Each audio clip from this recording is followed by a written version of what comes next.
This is a test, or rather, this is a rehearsal based upon pre-written notes concerning what is going to be the speech. The speech is not to be delivered until after 10 o'clock. Responsibility can be a joy or it can be a judgment.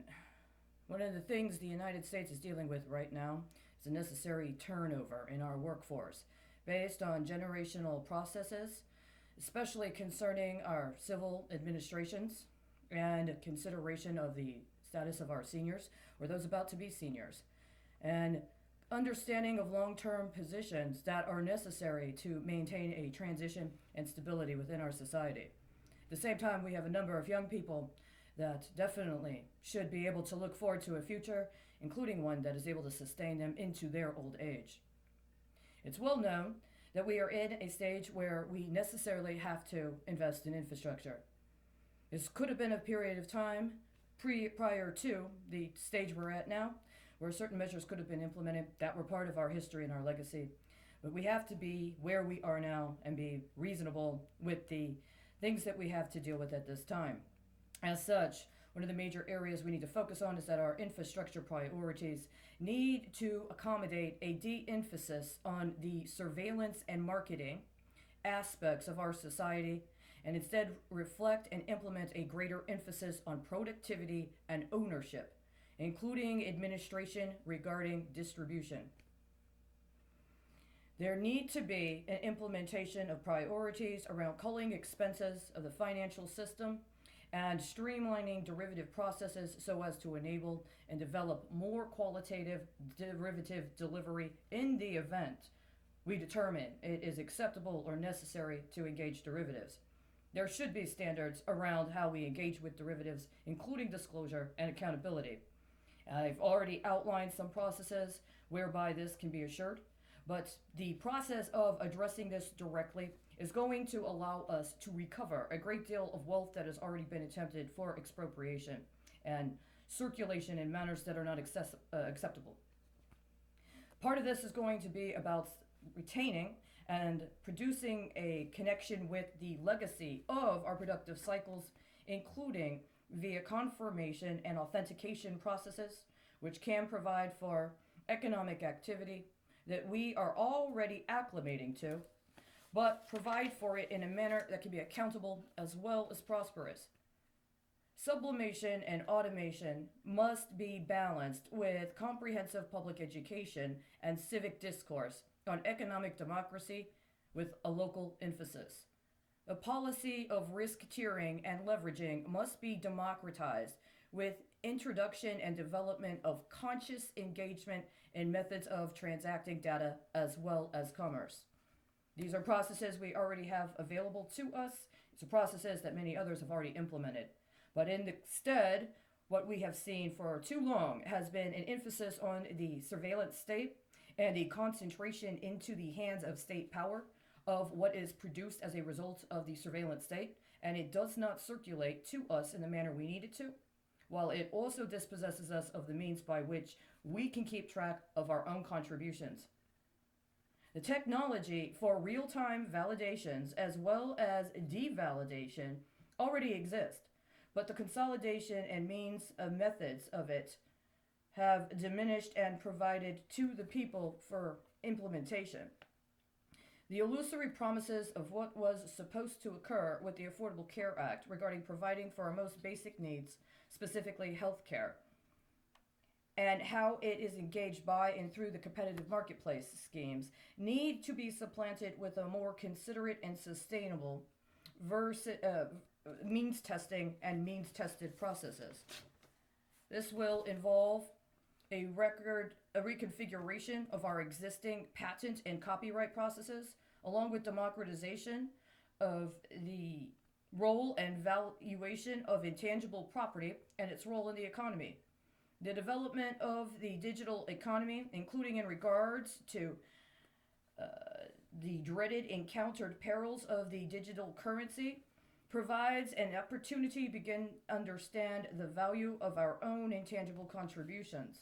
This is not to be merely rendered to pre-existing paradigms of royalty assignment based on an obstruction of our capabilities.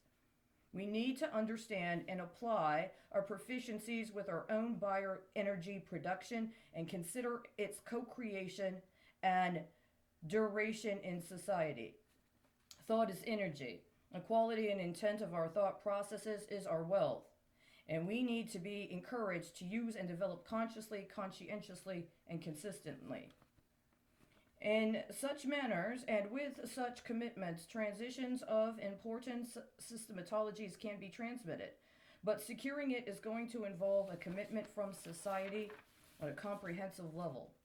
There's already in many places a great call for overhauling the existing apparatus of the security state, including the local police departments. But this cannot merely focus in one aspect of municipal functionality. It merely attunes local bureaucracies to escapism when it comes to accountability to the people. Much of the crisis of our time is due to an adequately assessed obligation as debt burden put upon the public to aid in the concentration of wealth circulation among a narrow sect of the private sector. We can both expand protection of our privacy while also fortifying the public good, including in and through public works. Quality infrastructure development must be, first and foremost, focused on proper financing, and that means appropriate investments based on realistic approaches to sustaining public needs. Venturing too eagerly and too hastily into areas without proper preparation and proper time considerations will only compound our perils. Perils we must also confront head on and directly, as we also construct the alternatives where necessary. What we have of value that has endured with us must be kept at the fore in consideration of our priorities. But as we engage the hard truths beneath the surfaces of that which we must necessarily delve, we must also maintain resolve in our convictions. Freedom and high standards are not contrary to each other. Setting high standards and meeting them elevates us all. Now it's time to return to an understanding of how articulated standards, well applied, not only makes our lives more efficient, but safer and more easily engaged. Such is a basis for considering the advantages of seeing investment as value that prospers all, including as individuals. Accounting for our own contributions as recognized in its synergy and complementarity to and with others will make the necessary debates and challenges all the more inspiring. Such is the possibility of joy in our civic engagement, a joy that while it heightens the senses, also tempers the ego's finer qualities. In such a context, we can refine our relationship with consumption and reevaluate the means by which we acquire that of which we have need. Insofar as I understand, these are the foundations of my priorities for the upcoming year. There are 5 areas of focus. I will be developing those more, and will be actually providing actual budget levels as well as specifics. And I will also follow this up with a presentation that was given earlier that will define the tone moving forward. The first thing has to do with, as I have already presented publicly, an understanding of the role of internal controls. The public pronouncement had to do specifically with internal affairs departments of local police forces, but this is not exclusive to the police. We also need to understand these in accordance with a concept of value added by demonstrating proficiencies relative to accepted standards and applying criticisms of self, including as a formal grouping. These are not merely meant to be punitive. They're meant to be, if appropriately applied, self-correcting. And by self, this is part of the process of democratization and understanding ourselves as individuals, but also understanding our sense of self in terms of accountability to and for others. We also need to revision and revise our procurement system and our contracting system and compare it with appropriations for and as public bodies, but in consideration of private property. This includes specific focus on the role of the military as well as taxation. We need to engage a very comprehensive process of democratization of the third branch of government. This includes a preparation for responding to civil and criminal actions outside of a narrow bureaucratization of the third branch of government. A great deal of the wealth of our country is through and in connection with the judicial branch of government. It should be more than just professional development for future legislators. We also need to define ourselves and promote ourselves and present ourselves in accordance with what we understand is worth fighting for. The role of readiness and discipline should be a foundation of our understanding of collective responsibility for our self determination.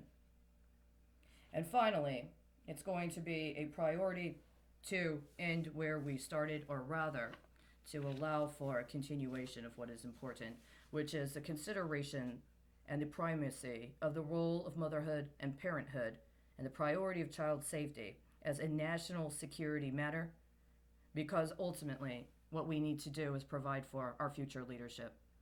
We need to do this by modeling, but we also need to do it by cleaning up our own act and making sure that we have done what we needed to do and not put it on to our children or our future young leadership.